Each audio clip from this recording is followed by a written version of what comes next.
Hello दोस्तों, स्वागत है आपका मेरे YouTube चैनल पर। मेरा नाम है अर्जुन और आज की वीडियो में हम बात करने वाले हैं क्लास 11th अकाउंटेंसी का मोस्ट इंपॉर्टेंट चैप्टर यानी कि बेटा कैश बुक। कैश बुक में हमारा डबल कॉलम कैश बुक का पार्ट चल रहा था। सिंगल कॉलम को हम कर चुके हैं, डबल कॉलम के भी हम 1 से 2 क्वेश्चन बहुत बढ़िया लेवल के प्रैक्टिस कर चुके हैं। आज का क्वेश्चन बहुत ज़्यादा इंपॉर्टेंट है जिसमें बेटा डिस्काउंट भी रहने वाला है, चेक इशूड की भी एंट्री रहने वाली है, डिपॉजिट इनटू बैंक हो रहा है या नहीं हो रहा है, और उसके साथ साथ जीएसटी। तो बहुत इंपॉर्टेंट क्वेश्चन है, इसमें सारी ट्रांजेक्शन्स आ जाएंगी जो कि एग्जाम के लिए इंपॉर्टेंट है। चलिए फिर जल्दी से शुरू करते हैं और वीडियो को लास्ट तक जरूर देखना।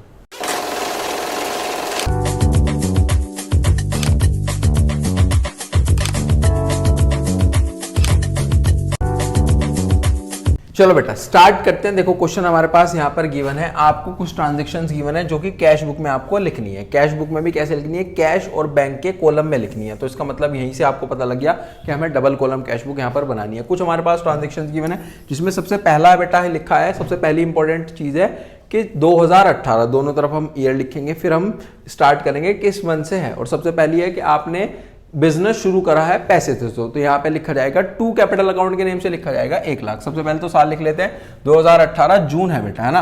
देखो इस तरीके से हमारे पास यहाँ पर फॉर्मेट रहने वाला है।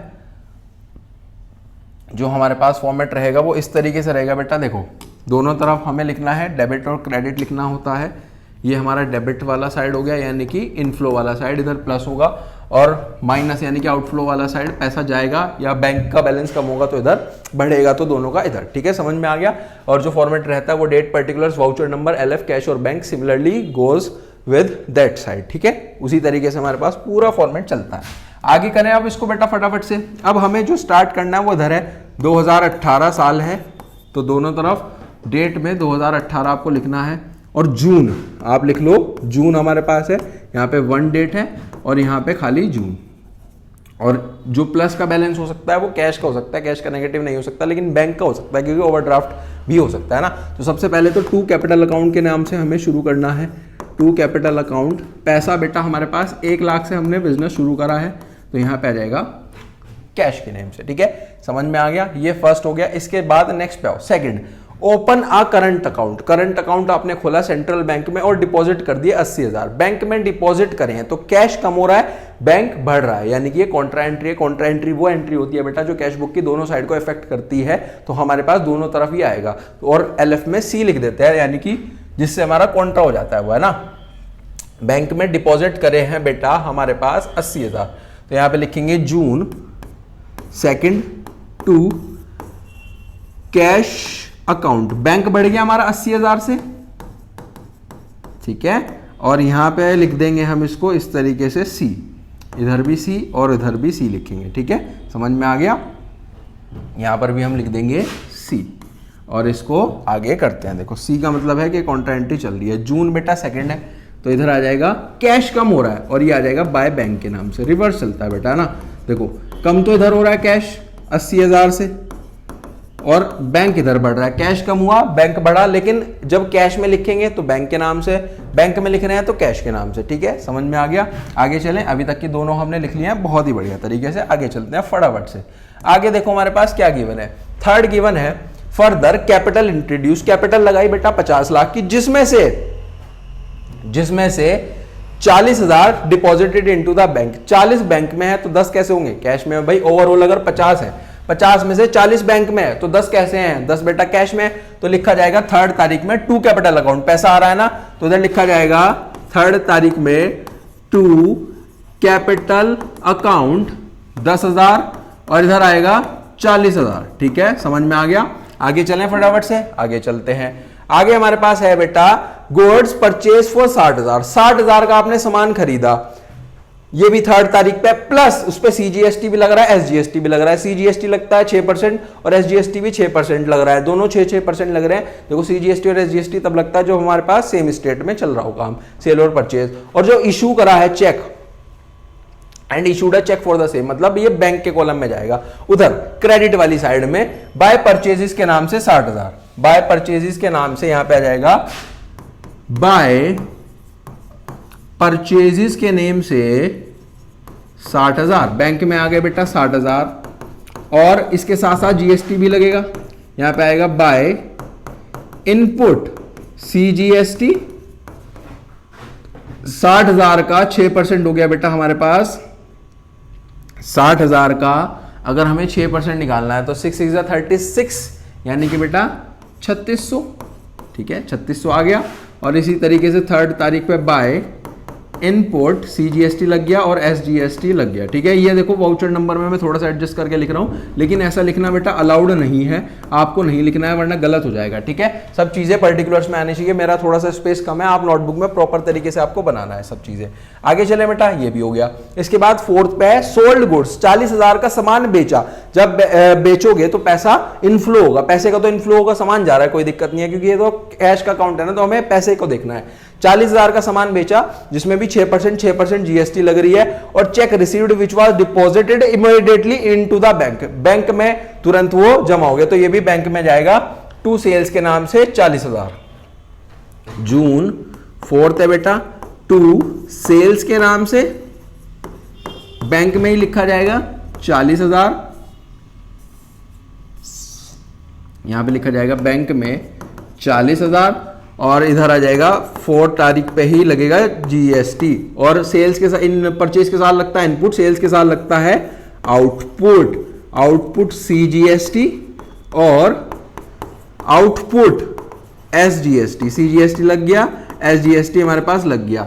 40 का 6% तो 6 4 24, 2400 यहां और 2400 यहां। क्या इतनी बात क्लियर है? ये भी चीज समझ में आ गई। आगे चलें फटाफट से, आगे चलते हैं बेटा, इतना काम हो गया। अगला है 8, sold goods to Ram. Ram को उधार में बेचा। उधार का यहां पे कैश बुक से कोई लेना देना नहीं होता, इसकी जर्नल होगी बेटा। 15,000 का सामान है और 6% CGST SGST लग रहा है। सेल्स है, सेल्स की एंट्री नॉर्मल की क्या बनती है? Cash to sales. अगर उधार में है तो राम टू सेल्स बनेगी बेटा, राम टू सेल्स। जून 8 में हम इसकी एंट्री कर लेते हैं। देखो जून 8 में यहां पे होगी, यहां पे लिखा जाएगा June 8 Ram debit to sales account to output CGST account और टू आउटपुट SGST अकाउंट। ये बेसिकली हमारे पास यहां पर एंट्री हो गई है। और जो सामान था वो था बेटा हमारे पास 15,000 का। 15,000 का आपको 6% निकालना है। 15,000 का अगर हम 6% करते हैं, 15,000 इंटू 6% हम करते हैं तो 900 आ जाएगा बेटा। 900 इसका है और 900 ही इसका है। इनको प्लस करोगे तो 1800, 1800 इसमें जोड़े तो 16,800 आ गया बेटा। कितना आ गया? 16,800। ठीक है, समझ में आ गया। इसको हमें वहां पे नहीं लिखना है, इसकी अलग से बस एक जर्नल हो गई, क्योंकि उधार में है तो हम इसको नहीं लिखेंगे। अब देखो अगला पढ़ो। Received cheque from Ram in full settlement of his account 16,500। ये जो राम था इससे हमें चेक मिला और इसी डेट पे चेक बैंक में डिपॉजिट नहीं हुआ। अगर बैंक में डिपॉजिट नहीं हुआ तब तक हम उसे कैश बुक में रिकॉर्ड नहीं करेंगे। जिस दिन भी वो रिकॉर्ड होगा, जिस दिन भी वो डिपॉजिट होगा बैंक में, तब हम उसको रिकॉर्ड करेंगे। अभी सिर्फ और सिर्फ चेक दे दिया उसने 10 तारीख पे। चेक भी कितने का दिया? 16,500 का। तो यहां पे लिखो, देखो जून 10 पे देखो कैसे होगा। यहां पे लिखो जून 10, यहां पे लिखो cheque in hand, cheque in hand account debit. कितने का चेक मिला? चेक मिला बेटा 16,500 का। ठीक है, टू राम।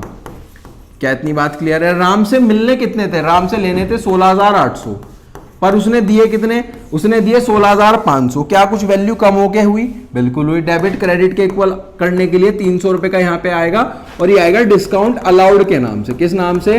डिस्काउंट अलाउड के। बेटा हमने उसे 300 का डिस्काउंट दे दिया। कैसे? कि लेने थे तो 16,800, पर हमने लिए कितने? 16,500। क्या हमने खुद से उसे डिस्काउंट अलाउ करा होगा? तो सारे हमारे जितने भी नुकसान होते हैं, हमारा तो नुकसान हो गया, नुकसान को हम डेबिट कर देंगे। क्या इतनी बात क्लियर है? बहुत ही बढ़िया तरीके से। अगर अब रिकॉर्ड हुआ, अगर वो बैंक में डिपॉजिट हुआ तो इस अमाउंट से होगा, इस अमाउंट से होगा। ठीक है, समझ में आ गया। उसका कोई भी लेना देना नहीं है। 16,500। आगे चले फटाफट से। देखो जी, अब आगे 12 पे चेक रिसीव्ड ऑन 10 जून। जो 10 जून पे रिसीव हुआ था वो बैंक में डिपॉजिट हो गया फाइनली 12 तारीख पे। तो अब ये किस नाम से होगा? राम के नाम से होगा? नहीं, राम से तो हमें मिल गया था चेक इन हैंड, यानी कि हमारे पास है, तो चेक इन हैंड के नाम से लिखा जाएगा 16,500। तो यहां पे लिख लो 16,500। इसकी कोई भी जनरल नहीं होगी, ये सीधा कैश बुक में आ जाएगा इधर। ठीक है, यहां पे आ जाओ 12 तारीख पे। यहां पे लिखो 12 जून 12 तारीख है।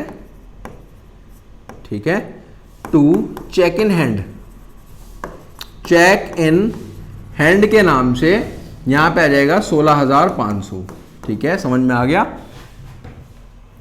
16,500। फिर उसके बाद क्या है, पेड रेंट, आप रेंट दे रहे हो बेटा 4,000 का, जिसपे जीएसटी लग रहा है 6%, 6%, तो यहां पे आ जाएगा 15 तारीख पे रेंट दोगे तो इधर आएगा क्रेडिट में, यहां पे आएगा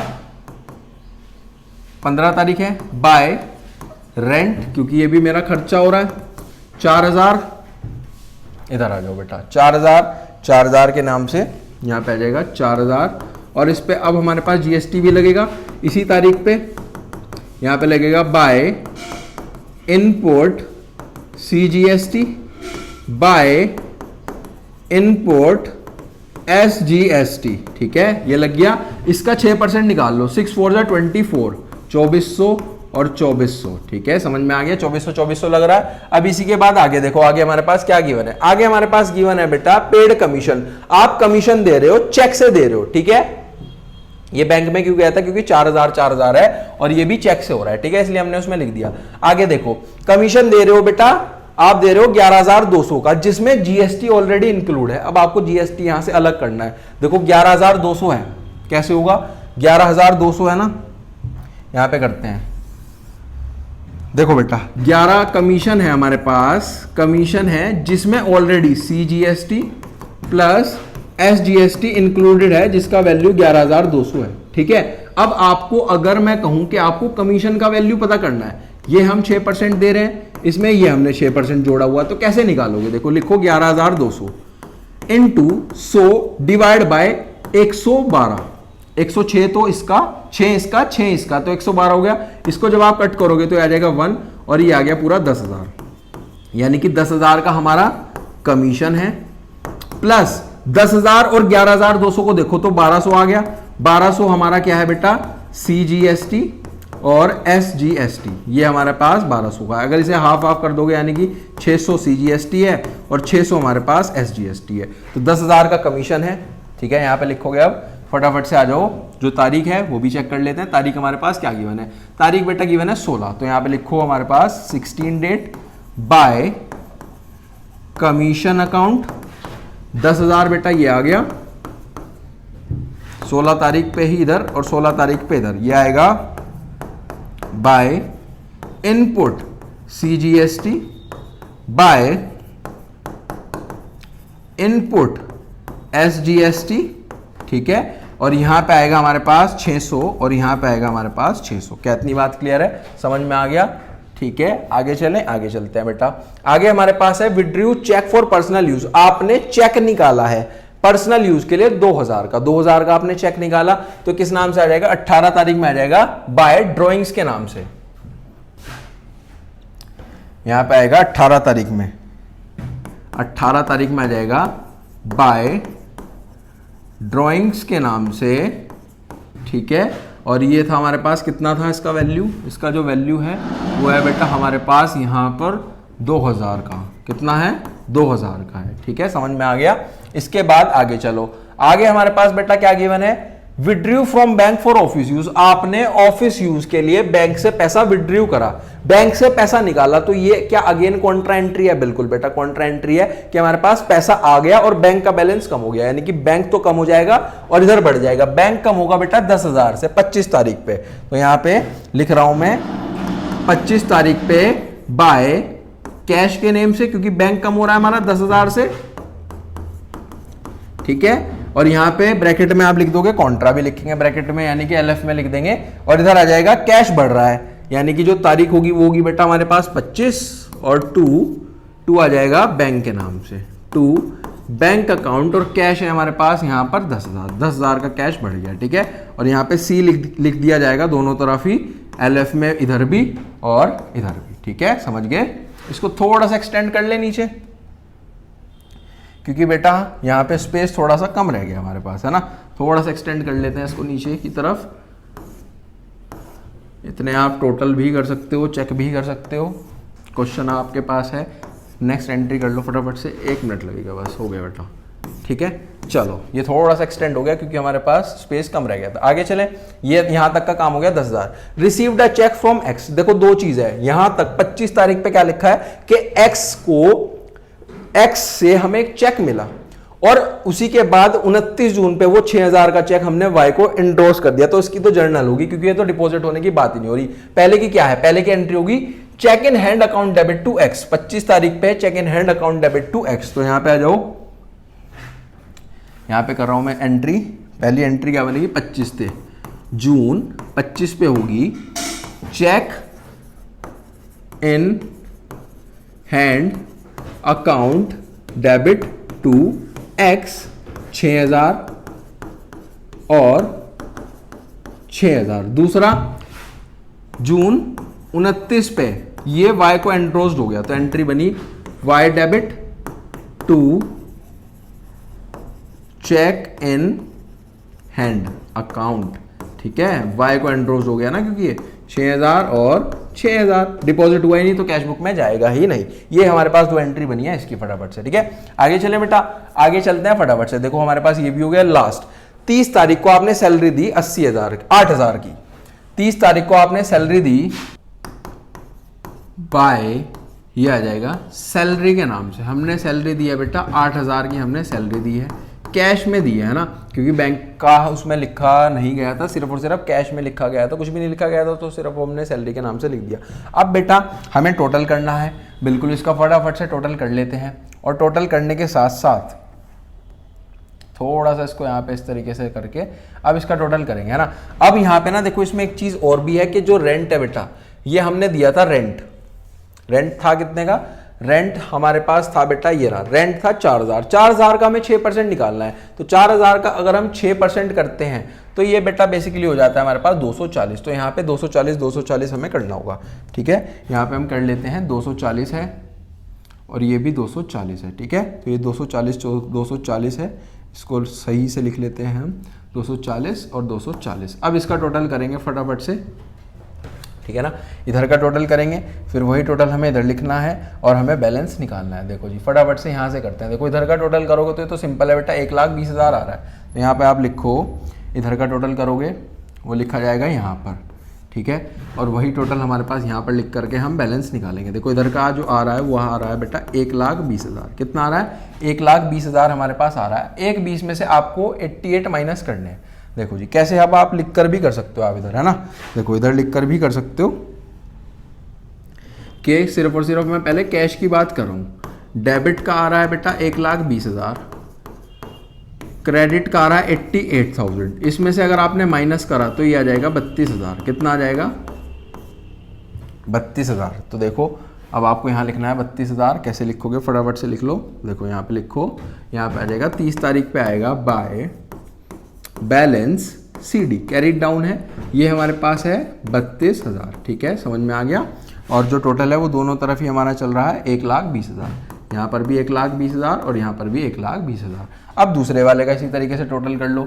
इधर से टोटल करोगे तो ये हो जाएगा बेटा 1,20,000 में 40 जोड़े 1,60,000। इसमें आपको प्लस करना है 4,800 हमने प्लस करा, प्लस 16,500, तो ये आ गया बेटा बेसिकली हमारे पास 1,81,300। कितना आ रहा है, ये आ रहा है 1,81,300। तो यहाँ पे लिख लेते हैं 1,81,300। यही आप इधर लिखो, यहाँ पे लिख के करेंगे इसको फटाफट से कि हम बैंक का निकाल रहे हैं ना। तो यहाँ पे लिखोगे आप बैंक का अभी हमने निकाला है डेबिट 1,81,300। इसी तरीके से हमें क्रेडिट भी निकालना है। क्रेडिट निकलेगा बेटा प्लस करके। तो देखो 63,600 में आपको जोड़ने हैं 3,600 में 4,000 जोड़ दो बेटा, 4,000 plus 240 plus 240 plus 10,000 plus 1,200 plus 12,000, तो ये आ गया 94,880। 94,880 ये हमारे पास आ गया। और यहीं से अब हम अपना बैलेंस भी निकाल लेंगे। देखो यहाँ से माइनस करोगे तो माइनस करके आ जाएगा हमारे पास 1,81,300 है ना, तो ये आ रहा है 86,420। 86,420 कितना आ रहा है, 86,420 420। तो अगर आप टोटल आपने कर लिया है तो यहीं पे हम इसका बैलेंस भी लिख लेते हैं। ये आ जाएगा हमारे पास 94 बैलेंस बैलेंस बैलेंस लिखना है हमें, बैलेंस लिखा जाएगा, बैलेंस ये है, ये तो क्रेडिट बैलेंस था, बैलेंस है हमारे पास 86,420। कितना है बेटा? 86,420। और टोटल भी आप लिख लो, टोटल हमारे पास होगा 181,300 181,300। मेरे थोड़ा सा स्पेस कम है इसलिए लाइन से बाहर जा रहा है, लाइन से बाहर नहीं जाना चाहिए। अब ये जो बेटा बैलेंस आया है इसको आपको ब्रॉट डाउन भी करना होगा। ये जो बैलेंस आया ना हमारा, ये जो बैलेंस आया है हमारा, बेसिकली ये जो बैलेंस आया है इसको आपको बेटा इधर ब्रॉट डाउन भी करना पड़ेगा अगले महीने की 1 तारीख को। जून चल रहा है तो पहली तारीख कौन सी होगी, अगला महीना कौन सा होगा? जुलाई। और 1 तारीख यहाँ पे आ जाएगा 2 बैलेंस, उधर CD है तो इधर BD आ जाएगा। कैश का कैश में, बैंक का बैंक में 86,420। ठीक है, और यहीं पे पूरा क्वेश्चन हमारा फाइनली बेटा समाप्त हो जाता है। ठीक है, स्क्रीनशॉट ले लो फटाफट से इसका। इस तरीके से हमारे पास पूरा क्वेश्चन था बेटा। इधर आप जर्नल एंट्रीज का भी स्क्रीनशॉट ले सकते हो जो हमने जर्नल एंट्रीज यहाँ पर करी थी। ठीक है, ये देखो ये करी है जर्नल एंट्री, एक ये था हमारे पास वर्किंग नोट और ऊपर से हमारे पास ये थी 2 जर्नल एंट्री, और यहीं पे पूरा क्वेश्चन हमारा समाप्त हो जाता है। आई होप आपको बहुत अच्छे से बेटा समझ में आया होगा। ठीक है, अगर आप चैनल पे फर्स्ट टाइम आए हो तो चैनल को ज़्यादा से ज़्यादा सब्सक्राइब करें, वीडियोस को लाइक करें, शेयर करें। ये मेरी डिटेल्स लिखी गई है, अगर कोई भी आपको डाउट आता है कमेंट सेक्शन में आप मुझसे पूछ सकते हो। मिलते हैं नेक्स्ट वीडियो में, टिल देन थैंक यू।